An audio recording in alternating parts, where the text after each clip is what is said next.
Drinking tea will support your health in many ways. In this video, delicious Astragalus chai. This chai support your immune system during the winter months. The spices warm you up from inside out.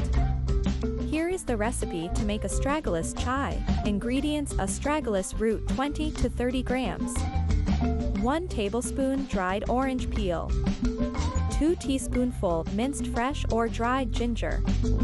Half cinnamon chips. Half teaspoon whole peppercorns. 1 or 2 cardamom pods. 2 whole cloves. Place all ingredients in a pan with 3 cups of water. Bring to a boil, reduce heat and simmer for 15 to 20 minutes, covered.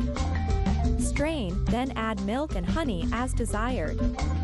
Enjoy this chai till next tea time. To your health.